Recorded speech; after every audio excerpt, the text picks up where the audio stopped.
Sr. Presidente, a quem cumprimento as senhoras e os senhores deputados, cumprimento a Sra. Provedora de Justiça, a Sra. Conselheira Lúcia Amaral, e começo por saudar, quer pelo trabalho desenvolvido enquanto Provedora de Justiça e enquanto mecanismo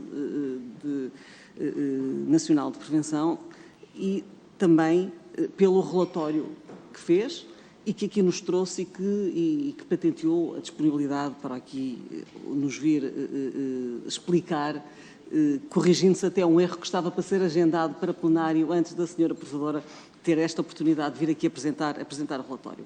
O tempo é muito curto e eu tenho várias questões para lhe colocar. Li com muito gosto o relatório e, mais uma vez, de resto na esteira daquilo que a Sra. Provedora já tinha escrito até por ocasião dos estudos que se fizeram em homenagem do 30º aniversário da instituição, no que ali escreveu, portanto, é uma coisa que já tem vindo a apontar no perigo de se transformar a instituição da Ombudsman num simples, e cito aqui, num simples terceiro neutro que se limite passivamente a resolver cada caso sem dele retirar qualquer ilação do sistema. Portanto, perverte, obviamente, o estatuto e o escopo constitucional do Provedor de Justiça. Aponta dois fatores para que isso aconteça.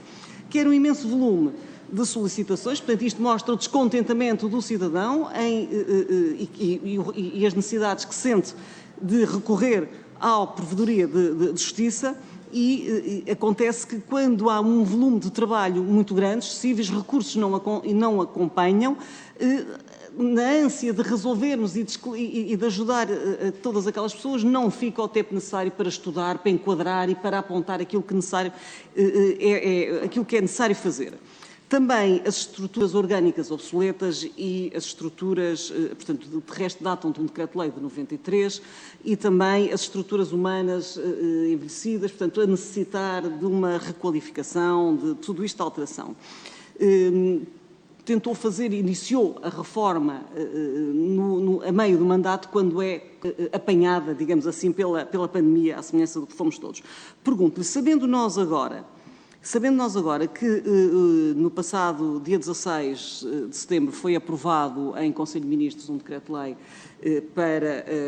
que irá reger a nova orgânica da Provedora de Justiça, robustecendo a sua organização interna, pergunto, Sra. Provedora, se este decreto-lei foi articulado com a Provedoria de Justiça, portanto, se aquilo que lá está vertido corresponde às exigências sentidas e se será capaz de responder cabalmente às necessidades que a Sra. Provedora aponta no relatório de 2020. Portanto, esta é uma primeira questão.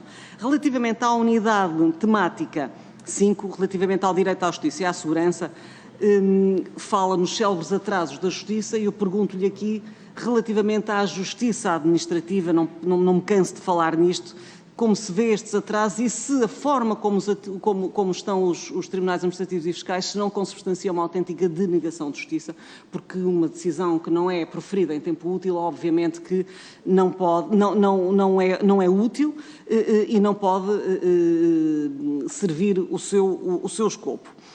Pergunto-lhe também, e saúdo-a particularmente, há muito tempo que eu refiro isto, não só pelas recomendações que faz, mas em particular pela recomendação 1A 2020, referente aos famigerados, aos incontáveis acidentes de viação provocados nas autoestradas por animais, quer sejam varas de javalis, quer sejam cães que se atravessam, em que há uma responsabilidade das concessionárias das autoestradas, a Sra. Provedora faz de resto uma recomendação às infraestruturas IP, e que as concessionárias sistematicamente recusam, injeitam a sua responsabilidade, remetendo os cidadãos para o recurso aos tribunais, sabendo perfeitamente que esses tribunais é a administração administrativa e fiscal, e que, às vezes, por um carro estragado, ferimentos mais ligeiros, que tenham danos na casa dos 5, 6, 7, 10, 12, 15 mil euros, não compensa o recurso aos tribunais. Isto é uma autêntica denegação de justiça, é um autêntico abuso de direito. E eu pergunto-lhe, relativamente a esta recomendação que a Sra. Provedora fez, e muito bem, e que foi acatada, de que forma é que entende, e também na esteira do que fez, da intervenção inicial que fez, é que as recomendações e a atuação da Provedoria de Justiça, sem que colida com a intervenção dos tribunais e com a separação, com o Poder Judicial e com a separação de poderes, e sem que seja um sucedâneo, tal RSAT, que sem que seja um sucedâneo de má qualidade do Poder Judicial, de que forma é que estas recomendações poderiam ter uma eficácia, não direi erga omnes, mas fora do caso concreto. Por fim, tinha muito mais para lhe perguntar, mas o tempo não chega, mas tenho que lhe falar da questão do Mecanismo Nacional de Prevenção e aqui é concebido a falta de ressocialização, que os reclusos estão sem ocupação, sem lazer, portanto isto preocupa-nos muito, é a velha questão, quem é que o sistema nos devolve no final do cumprimento da pena. Preocupa também dos centros educativos a falta de aulas e de período letivo em que aqueles jovens que estão ali privados, como o Sr. Provedor de Justiça disse, e muito bem, privados e em reclusão e que estão privados de liberdade e que não estão a ter a sua educação. E, relativamente também aos Centros de Instalação Temporária, aos ECIT, o episódio dramático do bárbaro homicídio do cidadão ucraniano. O relatório refere várias situações. Vou concluir. Não posso deixar de dizer esta, porque o relatório fala da questão do Hospital Psiquiátrico Magalhães Lemos. Senhora Provedora, é um hospital misto. Homens e mulheres estão juntas, estão internados compulsivamente. Tem conhecimento de que há pessoas que estão a ir lá, que são violadas, porque estão juntas e não estão a ter a vigilância. Isto é atroz. Que saem para ir à medicina legal para fazer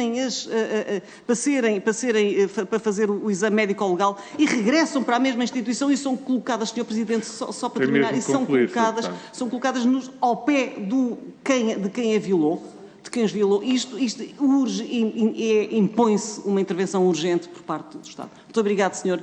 Presidente. Obrigado. Depois aproveitarei os 2 minutos para colocar outra questão. Muito obrigado.